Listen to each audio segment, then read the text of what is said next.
여러분, 요즘 밤에 어떻게 주무십니까? 혹시 누우면 한참을 뒤척이다 겨우 잠들고 두세 시간 만에 눈이 떠져 다시는 잠이 오지 않아 새벽까지 시계를 보며 괴로워하시나요? 혹은 새벽에 너무 일찍 눈이 떠져 다른 가족들은 아직 자고 있는데 홀로 깨어 TV를 켜놓고 앉아 계시지는 않습니까? 많은 60대 이상 어르신들이 이 나이쯤 되면 원래 깊은 잠은 사라지는 것이라고 체념하곤 합니다.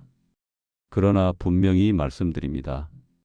불면증은 나이가 들어 당연히 생기는 현상이 아니라 반드시 관리하고 치료할 수 있는 질환입니다. 저는 30년 동안 수면의학을 연구하고 수많은 불면증 환자들을 진료해 온 김민석 원장입니다. 제 진료실을 찾은 분들의 고민은 늘 비슷합니다. 밤새 5번 넘게 깨서 아침이면 눈이 퀭하다.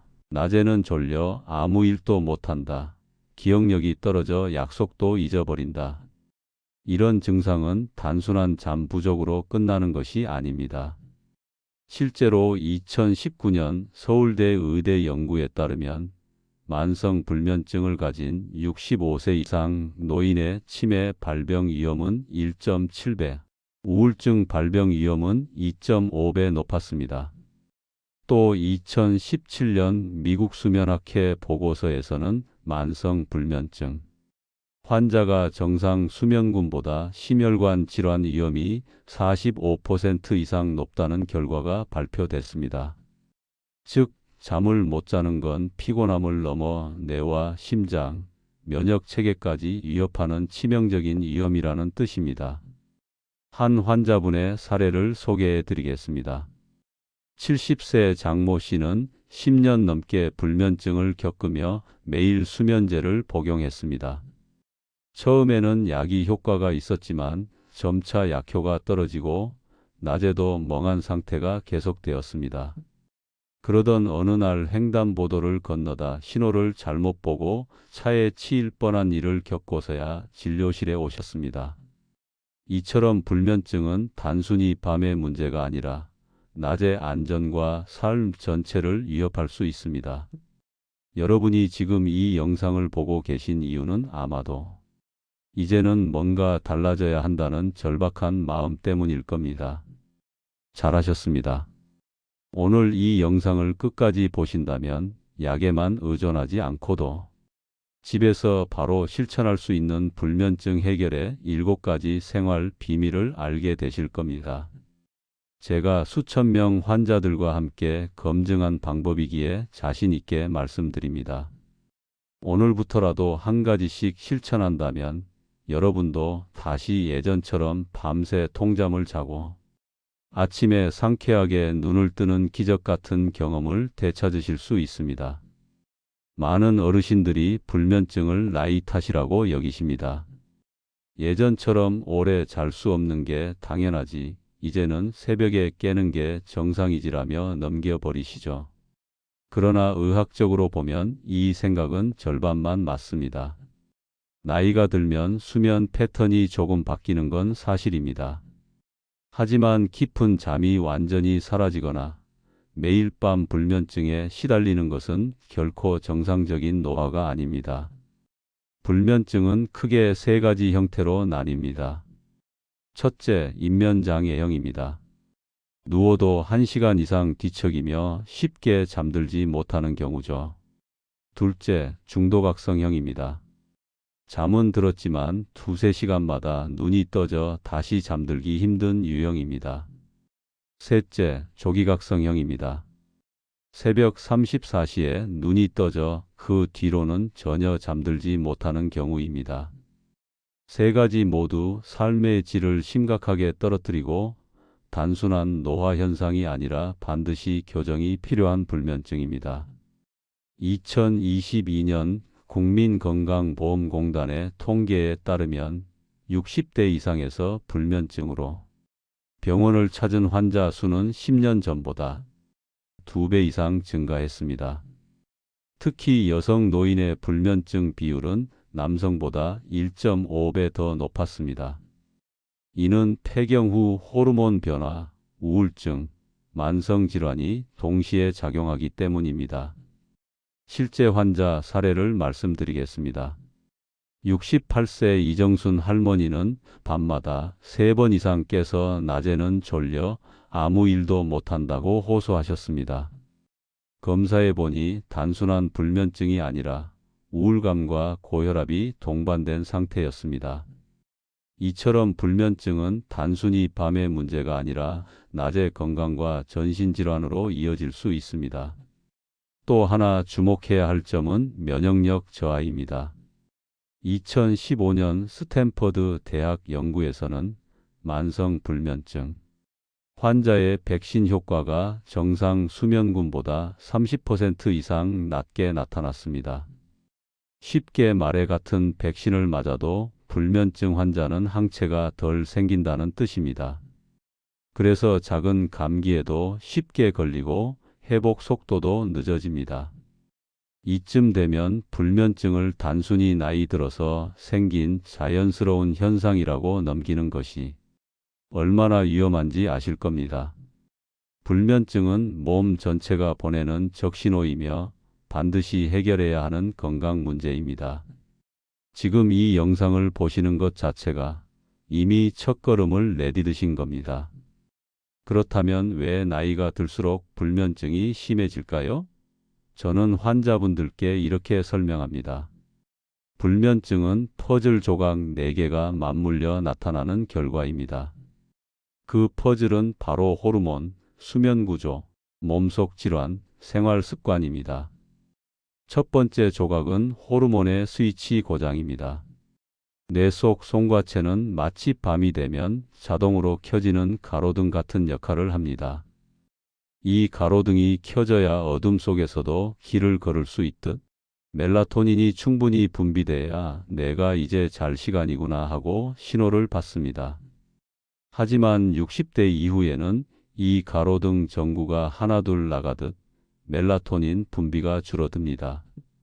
결국 반쯤 켜진 가로등 불빛 속에서 억지로 길을 걷는 것처럼 몸은 밤인데도 나처럼 깨어있게 되는 겁니다. 두 번째 조각은 수면 구조의 약화입니다. 깊은 잠은 마치 스마트폰의 급속 충전기와 같습니다. 젊을 때는 한번 충전하면 하루 종일 쓸 수 있었지만 나이가 들면 충전기의 성능이 떨어져 충전 속도가 절반 이하로 줄어듭니다. 실제로 깊은 잠섭하 수면은 젊을 때 전체 수면의 20%였지만 노년기에는 10% 이하로 떨어집니다.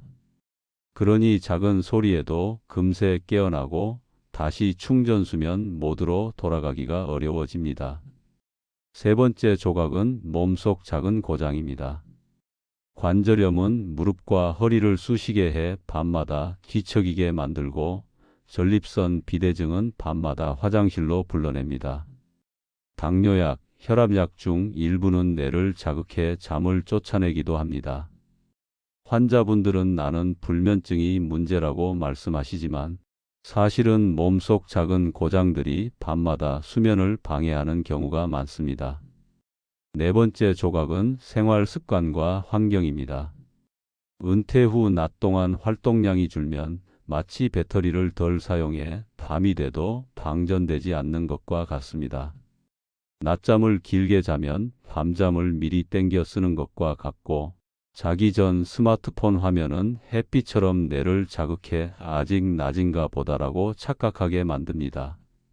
실제로 일본 도쿄대 연구팀이 65세 이상 불면증 환자 1200명을 추적 조사했더니 생활습관 교정만으로도 절반 이상이 수면제를 끊고 숙면을 회복했다고 보고했습니다. 즉, 원인을 이해하고 생활을 고치면 불면증은 충분히 개선될 수 있다는 뜻입니다.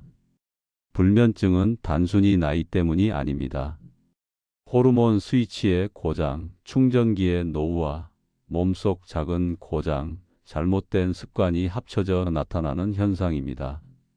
따라서 한 가지만 고친다고 해결되지 않고 네 가지를 함께 관리해야 비로소 근본적인 회복이 가능합니다. 불면증을 고치기 위한 첫 번째 생활 비밀은 수면 위생 관리입니다.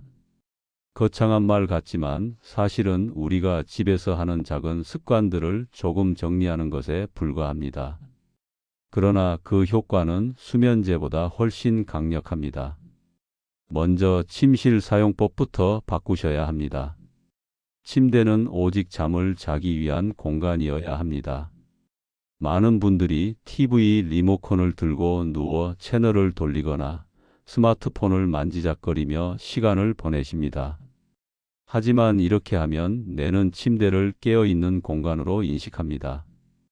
그래서 누웠는데도 졸음이 오지 않는 것이죠. 오늘부터는 침대 위에서는 오직 자거나 혹은 숙면을 취하는 활동 외에는 아무것도 하지 않는 원칙을 세워야 합니다. 둘째, 조명 관리입니다. 밤에 화장실 가기 편하다고 스탠드를 켜두거나 거실 불빛이 새어 들어오게 두는 경우가 많습니다. 하지만 작은 불빛 하나에도 우리 뇌는 아직 낮이다라고 착각합니다. 차라리 복도에 간접등을 설치하거나 손 닿는 곳에 작은 후레쉬를 두는 편이 훨씬 안전합니다. 실제로 제가 만난 69세 여성 환자는 침실 조명을 은은하게 켜둔 습관 때문에 10년 가까이 불면증을 겪었습니다. 그런데 불빛을 완전히 차단하자 2주 만에 잠드는 시간이 절반으로 줄었습니다. 셋째, 온도와 소음입니다. 수면의 이상적인 환경은 온도 18에서 20도, 습도 40에서 60%입니다. 여름에는 선풍기를 얼굴이 아닌 발 쪽에 두어 체온을 식혀주는 것이 좋습니다. 겨울에는 전기장판을 밤새 켜두기보다 잠들기 전 30분만 예열하는 것이 안전하고 숙면에도 도움이 됩니다. 냉장고 소리, 벽시계 초침이 거슬린다면 귀마개 대신 빗소리, 파도소리 같은 백색 소음을 활용해 보시는 것도 방법입니다. 넷째, 수면 리듬입니다. 매일 같은 시간에 자고 같은 시간에 일어나는 습관이 뇌의 생체 시계를 안정시킵니다. 특히 은퇴 후 자유로운 생활을 하는 어르신일수록 아침 기상 시간을 의도적으로 정하는 게 필요합니다.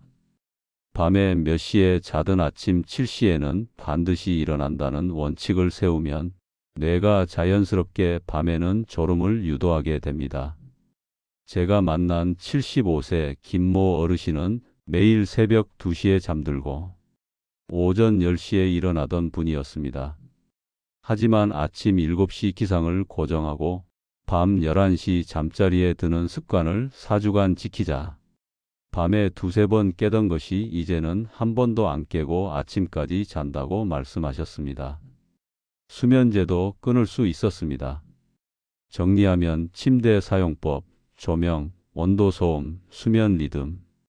이 네 가지만 제대로 지켜도 불면증은 놀라울 만큼 호전됩니다.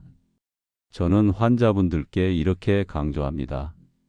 잠은 병원에서 처방받는 것이 아니라 생활 속에서 키워내는 것이다. 불면증을 극복하기 위한 두 번째 생활 비밀은 저녁 시간 습관입니다. 낮에 무엇을 하느냐도 중요하지만 사실 밤의 수면은 저녁 이후의 행동에 크게 좌우됩니다. 첫째, 카페인입니다. 많은 분들이 나는 커피를 저녁에 안 마신다고 말씀하시지만 커피만이 문제가 아닙니다. 녹차, 홍차, 콜라, 심지어 다크 초콜릿에도 카페인이 들어 있습니다. 카페인의 반감기는 평균 6시간이기 때문에 오후 3시에 마신 커피 한 잔이 밤 9시에도 여전히 뇌를 자극합니다. 67세 이모 씨는 저녁마다 보리차를 마셨는데 알고 보니 카페인 함유차였습니다. 끊고 나니 한 달 만에 새벽에 깨는 횟수가 절반으로 줄었습니다. 둘째, 야식과 과식입니다. 저녁을 과하게 먹으면 위가 음식을 소화하느라 밤새 활동을 합니다. 특히 기름지고 짠 음식은 위산 역류를 유발해 가슴이 쓰리고 그 통증 때문에 자주 깨게 됩니다. 제가 진료했던 72세 박모 어르신은 매일 밤 라면을 먹어야 잠이 온다고 하셨습니다. 그런데 라면을 끊고 대신 따뜻한 우유 한 잔으로 바꾸자 2주 만에 불면증이 크게 줄었습니다. 실제로 일본 국립영양연구소 연구에서도 저녁에 고염분 음식을 먹은 그룹은 깊은 수면 시간이 35% 줄어든 반면 가볍게 먹은 그룹은 숙면이 늘었습니다. 셋째, 알코올입니다. 술 한잔하면 잠이 잘 온다고 생각하시죠? 처음에는 졸음이 오지만 몇 시간 뒤 알코올이 분해되면서 뇌를 각성시켜 오히려 자주 깨게 만듭니다. 70세 남성 환자는 매일 소주 2잔으로 잠을 청했지만 수면다원 검사 결과 밤새 10번 넘게 깨는 것이 확인됐습니다. 술을 줄이자 2주 만에 각성 횟수가 절반으로 줄었습니다. 넷째, 늦은 밤 운동입니다. 저녁 운동은 분명 숙면에 도움이 됩니다. 하지만 밤 9시 이후 격한 운동은 오히려 뇌를 자극합니다. 심박수가 오르고 체온이 올라가면서 뇌는 아직 활동해야 한다고 착각하죠. 따라서 가장 좋은 시간은 저녁 식사 후 2~3시간, 가벼운 산책이나 스트레칭, 요가 정도입니다. 저녁 습관은 불면증을 악화시키는 가장 큰 복병입니다. 나는 문제 없다라고 생각하셔도 차간 식술 운동 습관 속에 원인이 숨어 있을 수 있습니다. 작은 습관 하나만 바꿔도 오늘 밤의 수면 질이 확연히 달라질 수 있습니다. 불면증을 고치기 위한 세 번째 생활 비밀은 낮 동안의 활동과 햇볕입니다. 많은 시니어 환자분들은 하루 대부분을 집 안에서 보내며 낮 동안 몸을 거의 쓰지 않습니다. 낮에 피곤하지 않으니 밤이 되어도 쉽게 잠이 오지 않는 것이죠. 특히 중요한 것이 햇볕입니다. 햇볕은 우리 몸의 생체 시계를 맞춰주는 천연 알람 시계와 같습니다. 아침에 햇볕을 쬐면 내가 지금은 낮이라고 인식해 멜라토닌 분비 시점을 저녁으로 정확히 맞춰줍니다. 2020년 대한수면학회 연구에 따르면 아침 30분 이상 햇볕을 쬐는 노인은 그렇지 않은 노인보다 잠드는 시간이 평균 20분 더 빨랐고 깊은 잠의 비율도 더 높았습니다. 73세 박영호 어르신의 사례를 들어보겠습니다. 이분은 매일 새벽 3시에 깨는 것이 일상이었습니다. 제가 아침마다 20분씩 햇볕을 쬐며 공원을 걸어보세요 라고 권했더니 한 달 뒤 밤에 쉽게 잠이 오고 새벽에 깨는 횟수가 줄었다고 하셨습니다. 단순한 산책과 햇볕 쬐기가 약보다 강력했던 겁니다. 낮잠 습관도 중요합니다. 낮잠은 20분 이내 오후 2시 이전까지만 허용하는 것이 좋습니다. 30분 이상 자면 뇌가 깊은 잠 단계로 들어갔다가 깨어나면서 더 피곤해지고 밤잠을 뺏기기도 합니다. 실제로 60대 불면증 환자 중 절반 이상이 오후 늦게 1시간 이상 낮잠을 자는 습관을 갖고 있었고 낮잠을 줄이자 밤의 수면 질이 눈에 띄게 좋아졌습니다. 또한 사회적 활동 역시 숙면에 큰 영향을 줍니다. 친구와의 만남, 동호회 활동, 봉사활동 등은 몸과 마음을 적당히 피곤하게 만들어 밤에 자연스럽게 깊은 잠을 유도합니다. 반대로 혼자 고립된 생활은 우울감과 불면을 동시에 악화시킵니다. 햇볕에 대한 과학적 근거도 분명합니다. 한 연구에서는 햇볕을 충분히 쬐는 노인의 뇌파를 측정했더니 밤에 델타파 깊은 수면파가 현저히 증가했습니다. 즉, 햇볕은 단순히 비타민 D를 만드는 것이 아니라 뇌의 수면 프로그램 자체를 리셋하는 역할을 한다는 뜻입니다. 정리하자면 아침 햇볕 쬐기, 가벼운 활동, 20분 이내 낮잠, 사람들과 어울리기. 이 네 가지만 실천해도 밤의 숙면은 눈에 띄게 달라집니다. 잠은 밤에만 만들어지는 게 아니라 낮부터 준비된다는 사실을 꼭 기억하시기 바랍니다. 불면증을 가볍게 넘기면 안 되는 가장 큰 이유는 이것이 단순한 수면 문제가 아니라 몸이 보내는 응급 신호일 수 있기 때문입니다. 나이 들어서 원래 잠이 줄어드는 거지라며 대수롭지 않게 여기다가 뒤늦게 큰 병을 발견하는 경우가 정말 많습니다. 첫 번째 경고 신호는 3개월 이상 불면이 지속될 때입니다. 일시적인 스트레스나 환경 변화로 잠이 설칠 수는 있습니다. 그러나 석 달 이상 이어진다면 뇌의 수면 회로가 고착화되었을 가능성이 크고, 이때는 생활 습관 교정만으로는 한계가 있습니다. 반드시 전문가의 진단과 치료가 필요합니다. 두 번째 신호는 우울감 무기력과 함께 나타날 때입니다. 불면증과 우울증은 서로 밀접하게 연결돼 있습니다. 실제로 60대 이상 불면증 환자의 약 30%가 임상적 우울증을 함께 겪는다는 통계가 있습니다.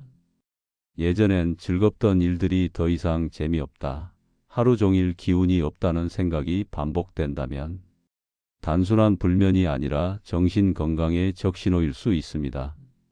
세 번째는 기억력 저하입니다. 약속을 잊거나 물건을 어디에 두었는지 자꾸 기억하지 못한다면 건망증으로만 치부해서는 안 됩니다.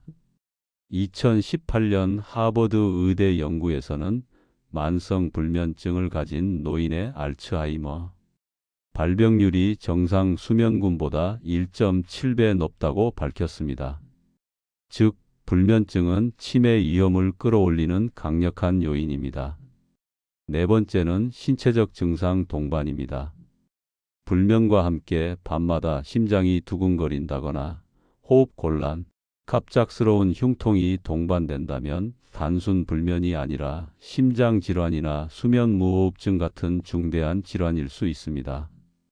이런 경우는 지체하지 말고 즉시 검사를 받아야 합니다. 실제 제 환자 중 71세 이모 어르신은 그냥 불면증일 거라 생각했다며 버티다가 결국 수면무호흡증이 심해져 새벽마다 산소 포화도가 떨어지는 위험한 상황을 겪으셨습니다. 다행히 진단 후 양압기 치료를 통해 호전되셨지만 조금만 늦었어도 심장마비로 이어질 뻔한 사례였습니다. 저는 환자분들께 항상 이렇게 말씀드립니다. 불면증은 혼자 참고 버티는 병이 아닙니다. 때로는 병원에 빨리 오는 것이 목숨을 지키는 길입니다. 불면증을 나이 탓으로 넘기지 말고 몸이 보내는 중요한 신호로 받아들이셔야 합니다. 여러분, 이제 선택의 시간이 왔습니다. 계속 밤마다 뒤척이며 불면증에 시달릴 것인지, 아니면 오늘부터 작은 습관 하나를 바꿔 숙면을 되찾을 것인지 말입니다. 제가 지금까지 말씀드린 방법들은 결코 어렵지 않습니다. 하지만 꾸준히 실천하면 수면제보다 훨씬 강력한 효과를 발휘합니다. 오늘 영상을 통해 배운 핵심을 다시 정리해 보겠습니다. 첫째, 침실 환경을 바꾸는 것입니다. 침대는 오직 잠을 자는 곳으로, 조명은 최소화하고 적정 온도와 소음을 유지해야 합니다. 둘째, 저녁 습관을 관리하는 것입니다. 카페인, 야식, 알코올은 불면증의 가장 큰 적입니다. 가볍고 따뜻한 음식, 저녁 산책 정도로 마무리하세요. 셋째, 낮 동안 충분히 움직이고 햇볕을 쬐는 것입니다. 낮잠은 20분 이내, 오후 2시 이전까지만 허용됩니다. 넷째, 3개월 이상 지속되는 불면, 우울감, 기억력 저하, 심장 증상이 동반되면 반드시 병원을 찾아야 합니다. 이 내용을 더 쉽게 기억하시도록 불면증 극복 체크리스트를 만들어 드리겠습니다.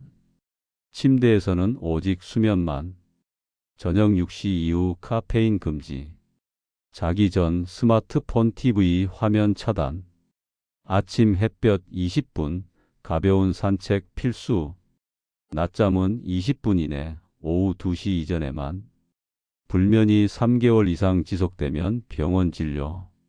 이 6가지 원칙만 지켜도 여러분의 밤은 달라질 수 있습니다. 제가 진료실에서 자주 듣는 말 중 하나가 있습니다.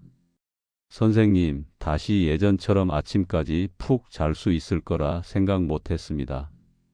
그런데 실제로 많은 환자분들이 생활을 바꾸고 불면증을 극복했습니다. 여러분도 분명히 가능합니다. 중요한 건 오늘 시작하는 것입니다. 이제 댓글에 여러분의 다짐을 적어 보세요. 오늘부터 저녁에는 카페인을 끊겠습니다. 오늘부터 침대에서는 휴대폰을 보지 않겠습니다. 작은 약속 하나가 여러분의 의지를 굳건히 하고 다른 분들께도 큰 힘이 됩니다. 그리고 이 영상을 부모님이나 친구분들께 꼭 공유해 주세요. 여러분의 한 번의 나눔이 누군가의 건강과 생명을 지켜줄 수 있습니다. 오늘 밤 여러분이 오랜만에 깊은 잠을 자고 내일 아침 상쾌하게 눈을 뜨며 다시 살 것 같다는 기분을 느끼시기를 진심으로 바랍니다. 그것이 제가 이 영상을 만든 가장 큰 이유이며 앞으로도 더 많은 수면 비밀과 건강 정보를 전해드리겠습니다.